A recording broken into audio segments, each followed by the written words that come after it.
People in Taylorville are learning the strength of the tornado that hit their town. That's right. The half-mile wide tornado had winds up to 155 miles per hour, and now the community is responding.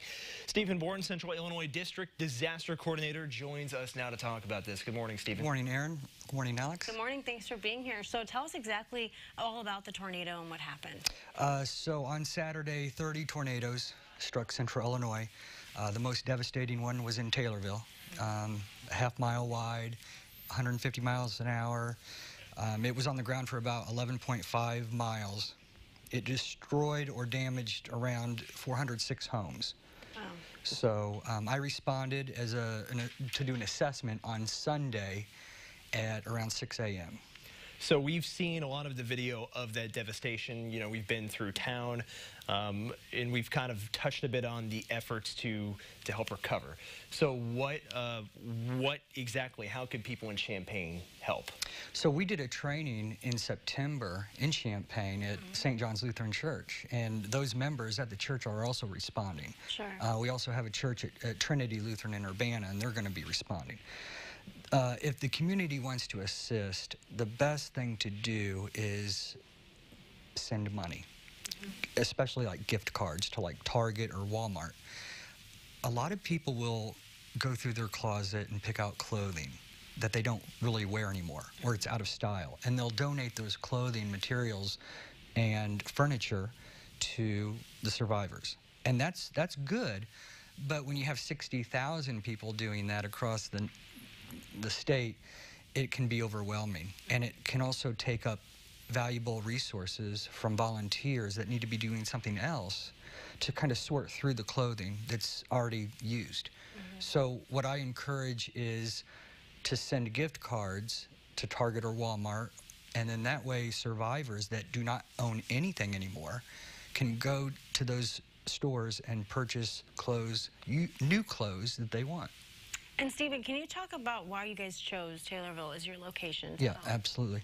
So during our assessments, we had teams go out to Litchfield, we had teams go to Havana and Beardstown and Macon County, but we found that Taylorville was the most in need. Absolutely.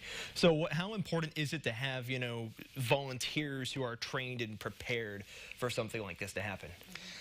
It's extremely important because, you know, this is a historic event. You know, December, you know, in Florida or California, they'll have tornadoes, but in Illinois, this is a very rare event, especially with the magnitude of 30 tornadoes. So it's always best to be prepared. We offer trainings throughout the year. We do about 7 trainings a year, and it equips the individuals to know what to do and what not to do. A lot of spontaneous volunteers will show up to a disaster, and that's great. They want to help. The issue is the survivors that lost their home, they need a place to stay, so they're going to hotels. But if spontaneous volunteers are coming, they're using up those hotel resources. Secondly, they set up distribution centers to serve food and give out clothing. And when they do that for the survivors, spontaneous volunteers come in and use those food resources that would normally go to survivors. It's now feeding volunteers. So it's best to let trained volunteers do the work and kind of stay out of the way. Parking is a big issue in Taylorville right now because you have thousands of people showing up, and all they're doing is driving around taking photos and videos of the damage. And that's part of the problem. I've been there for 3 days, and it inhibits volunteer work and also first responders. And Stephen, you have a picture of your current team over there that we want to show off to you guys. Yeah. Can you kind of talk about the training that they went through and just what they've gone through so far? Sure. So that team there, we trained them on May 2nd, 2015 at Trinity Lutheran Church in Taylorville. Sure. And those individuals in that photo are already responding. So they're setting up the church, they're getting ready for us to come in on Saturday. They knew exactly what to do and what not to do. So we offer, our trainings are 6 hours. We equip them with just enough knowledge, and then we also offer continuing education. Every one of the alert members get a vest, they get an ID badge, And we are recognized by IEMA, the Illinois Emergency Management Agency, and we're recognized by FEMA.